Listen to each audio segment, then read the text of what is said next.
새로운 걸 시작합니다. 신명기 1장입니다. 신명기 1장 1절만 제가 봉독하여 올려드리겠습니다. 이는 모세가 요단 저쪽 숲 맞은편에 아라바 광야 곧 바란과 도벨과 라만과 하세롯과 디사합 사이에서 이스라엘 무리에게 선포한 말씀이니라. 아멘. 제가 신명기 1장 1절에서 끊은 이유가 있습니다. 아주 긴 장이기도 하고요. 하나의 어떤 내용을 읽기에는 너무 많은 것들이 들어있어서, 그리고 오늘은 이 말씀이니라라고 하는 거에 더 집중해 보려고 합니다. 신명기 1장, 우리는 지금 모세 오경이라고 하는 것을 쭉 앞에서부터 해오고 있습니다. 창세기, 출애굽기, 레위기, 민수기, 신명기 이렇게 해서 쭉 나오는데요.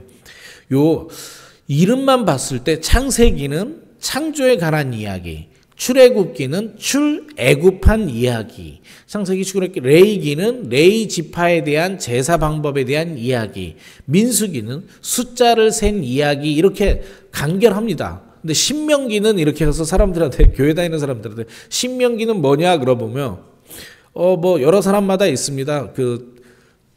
조금 대답하는 게, 여러분 신명기 딱 그러면 생각나는 게 뭡니까? 신명기가 무슨 뜻입니까? 뭐 하나님의 말씀, 신의 명령, 이렇게 생각하는 사람이 있습니다. 두 번째는요, 맞습니다. 틀리다는 얘기는 아니고요. 두 번째는 새로운 명령이다, 이렇게 생각하시는 분이 있습니다. 네, 그것도 맞아요. 그런데 한자로 신자가 펼칠 신자입니다. 거듭할 신자예요. 그 자축인묘 진사오미에서 원숭이를 표현하는 이 받전자 위에 약간 삐져나온 신자 있죠. 펼칠 신자, 거듭되는 신자 또는 원숭이를 이야기하는 건데, 이게요 한 번이 아니라 거듭된다라는 뜻을 갖고 있는 겁니다. 그래서 이 신명기는 거듭해서 다시 말하는 말씀이다, 명령이다라는 뜻의 한자어입니다.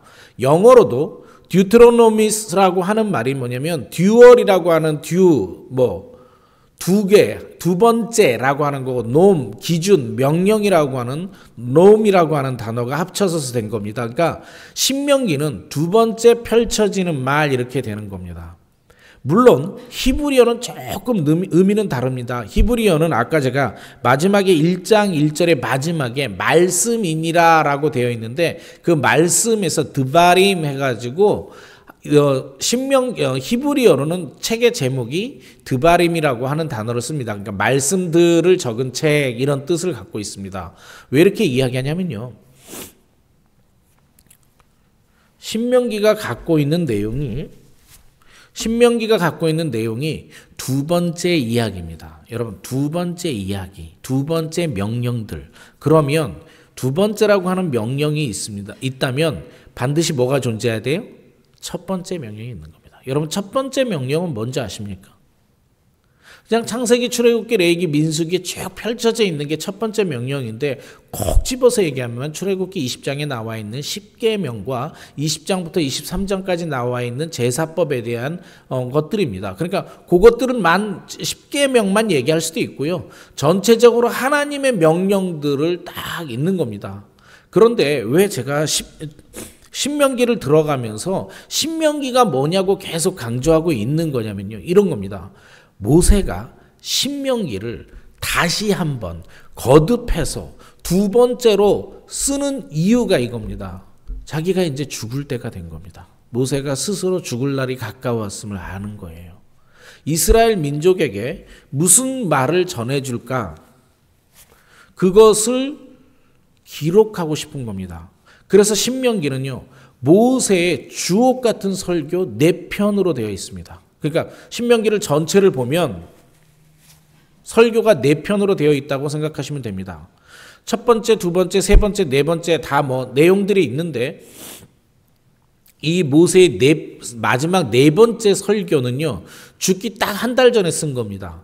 그러니까 신명기 자체를 전체를 보면 모세가 죽기 얼마 전, 하늘나라로 돌아가기 전 얼마 전에 다 기록하고 이스라엘 민족에게, 야, 내가 이제 죽을 때가 됐는데 너희들 정말 이스라엘 민족아, 내가 지금 다시 한번 기록하는데 이 말씀을 잘 지켜 수행하라 라고 하는 뜻으로 써놓은 겁니다. 그러니까 신명기는 창세기, 출애굽기, 레위기, 민수기 5장 중에서 역사적인 거 이런 거 빼고 설명합니다. 역사도 설명하는데 그런 걸 뺀다라는 얘기는 정말 핵심적인 것은 하나님께 다시 하나님의 명령을 잘 알아서 하나님의 명령에 잘 순종하자라고 하는 내용입니다. 그러니까 여러분 오늘 신명기를 다 공부하신 거하고 같은 거죠. 다시요. 신명기가 정말 핵심이요. 아니요. 신명기 내용은 우리 조금 더 나가면서, 아니 앞으로 며칠 동안 하면서 더 중요한 말 구절들이 있습니다. 내 목숨을 다하고 내 뜻을 다하여, 이런 신명기에서 가장 중요한 핵심 용어들이 나오긴 할 겁니다. 오늘 제가 강조하고 있는 것은 신명기가 쓰여진 목적에 한번 충실하자는 얘기입니다. 다시요. 모세가 죽기 전에 이스라엘 민족에게 간절히 다시 한번 내가 정리해서 너희들에게 말하노니 이 명령을 잘 지켜 준행하라, 순종해라, 이겁니다. 그래서 오늘 신명기 이야기를 통해서 한번 순종이라고 하는 것도 보려고 합니다. 쭉 넘어가면 신명기 1장을 보면요, 여러 가지 내용이 있지만 여호수아 1세대 때, 광야 1세대가 숫자를 세고 가나안 땅을 정탐하러 갔던 거에 대한 실패에 대한 이야기를 쭉 합니다. 그리고 36절만 오늘 보겠습니다. 36절 함께 합독합니다. 시작. 오직 여분네의 아들 갈렙은 온전히 여호와께 순종하였은즉 그는 그것을 볼 것이요 그가 밟은 땅을 내가 그의 자손에게 주리라 하시고. 여러분 쭉 보면 여분네의 아들 갈렙은 온전히 여호와께 순종하였은즉 이렇게 되어 있습니다. 한 명이 더 있죠. 오늘 36절만 봐서 그렇지만 여호수아도 순종을 했죠. 그래서 신명기를 모세가 기록하면서 1장에서 순종에 대한 이야기를 쓰고 시작하는 겁니다. 1장을 전체를 안 읽었지만 읽어보면 이스라엘 민족이 광야 1세대가 어떻게 하나님께 불순종했는지 설명하고 있는 겁니다. 오직 다 불순종했는데 오직 갈렙, 오직 여호수아만 순종하였더라라고 기록하고 있는 겁니다. 여러분 순종이 뭘까요? 순종에 대해서 한번 고민해 보는데 여러분 한번 이런 생각 한번 해보셨어요? 유월절이에요. 출애굽 당시에 유월절이 있습니다. 유월절 사건이라는 건 이거예요. 장자가 모두 죽어나가는데 이 문 지방에다 이렇게 십자가를 양의 피를 붙이는 거예요. 양의 피를 그리는 건데, 자 한번 이런 가정을 한번 해볼게요. 하나님을 정말 믿는 사람인데 그날 너무너무 바쁜 일이 있었어. 바쁜 일이 있어서 문지방과 인설주에다가 양의 피를 못 발랐어. 그 사람은 어떻게 됐을까요? 혹시 이 사람은 어떻게 됐을까요? 자기는 하나님 안 믿어. 그런데 옆에 사람이 뭐 이렇게 뭐 해. 그러다 보니까 우리 집도 해야 되나 보다 하고 했어. 이 사람은 어떻게 될까요? 앞에 사람은 하나님을 믿어도 하나님의 명령대로 십자가에 양의 피를 묻히지 않으면 죽는 거예요. 성경에 써 있어요. 그 죽었다라고, 죽을 것이다. 다 여호와의 사자가 그 피를 보고 넘어간다 그랬습니다. 피가 없으면 아무리 믿음이 있다고 자기가 말한다고 한들 그 사람은 죽었을 거예요. 근데 믿음이 없는데 남이 옆에 있는 거를 보고 십자가를 그렸으면 그 사람은 살았을 거예요.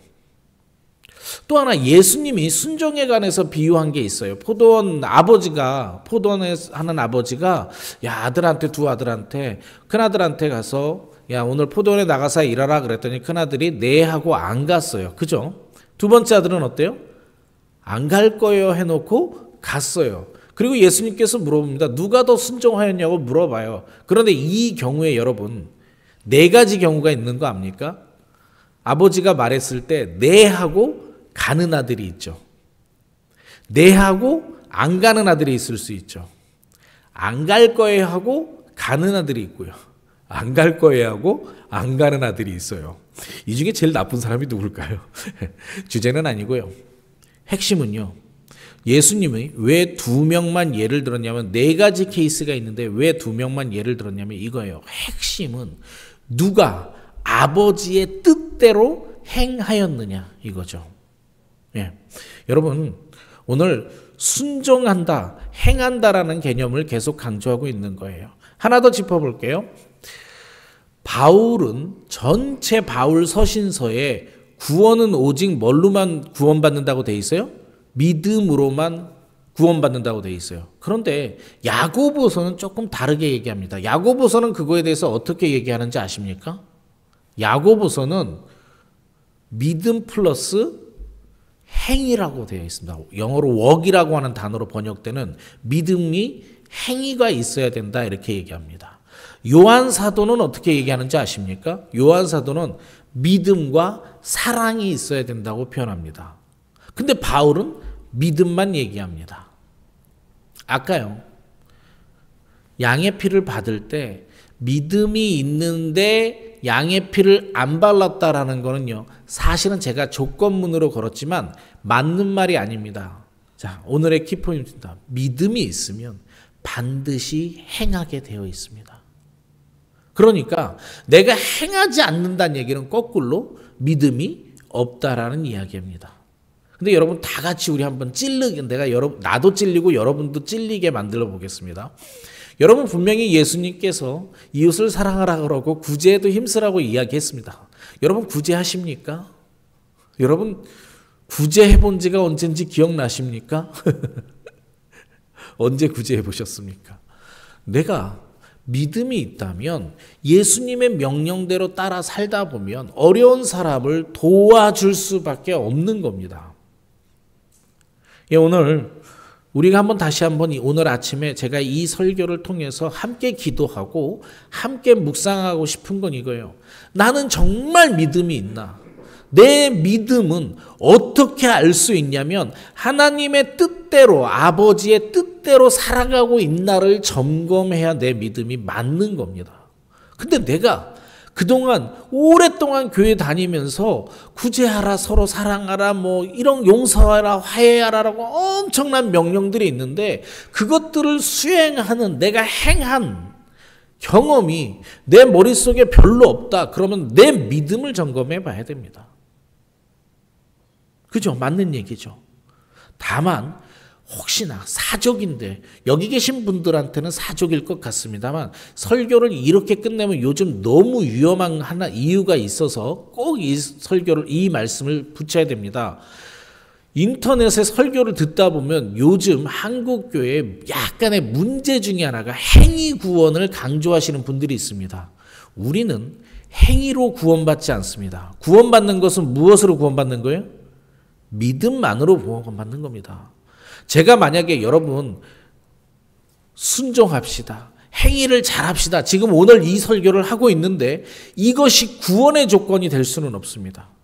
여러분이 갖고 있는 믿음이 있다면 그 믿음에 따라서 우리의 삶이 너무나도 자연스럽게 변화돼야 되는 게 맞는 것입니다. 그러니까 인터넷에서 혹시 설교를 들으시더라도 행위 구원을 하는 사람들의 이야기를 듣는다면 똑바로 살아야 구원받는다. 네가 구제해야 구원받는다라고 이야기한다면 그분의 설교는 좀 멀리 하셔야 됩니다. 이게 이단성이 있다고 판단되어져 있는 겁니다. 다시요. 하지만 오늘 다시 한번 모세가 신명기를 통해서 정말 하고 싶었던 이야기는 뭐냐? 믿음을 가지고 하나님의 말씀대로 순종해라. 여호수아와 갈렙이 하나님의 명령을 듣고 하나님의 약속을 믿고 내 눈에 보이는 가나안 땅이 너무 정복하기 힘든 것처럼 보일지라도 그들은 하나님의 말씀을 믿고 우리한테 우리 땅이다라고 믿은 것처럼 우리도 이 땅에서 살아가는 동안 세상 사람들은 너무나도 어렵고 세상 사람들은 안 된다고 이야기하지만 우리는 하나님의 명령을 다시 지켜나가면서 살아가자. 이게 모세가 3500년 전에 하고 있는 이야기고 앞으로 우리가 신명기를 읽어나가는 목적이기도 합니다. 구제할 때 나는 돈이 없어. 돈이 없어서 나는 이 사람을 구제하면 오늘 살 일이 없어를 생각하지 말고 내일 하나님이 나와 함께 하실 것을 믿고 구제할 수 있는 우리가 되었으면 좋겠습니다. 돈 생각하면 없잖아요. 돈 생각 없어요. 우리는 살아가면서 구제뿐만이 아니라 사랑도 그렇고 이웃을 용서하는 것도 그렇고 이런 것들에서 잘 하지 못하는데 그런 것들이 잘 나타나지 않는다면 나의 믿음을 점검하는 아침이 되었으면 좋겠습니다. 말씀을 마무리합니다. 신명기는 모세가 죽기 전에 유언처럼 하는 겁니다. 신명기를 기록한 목적은 하나님의 말씀대로 순종하며 살아가자입니다. 오늘 아침 신명기를 시작하면서 나는 하나님의 말씀을 순종하며 살아가는지 점검하는 아침이 되었으면 좋겠습니다. 기도하시겠습니다.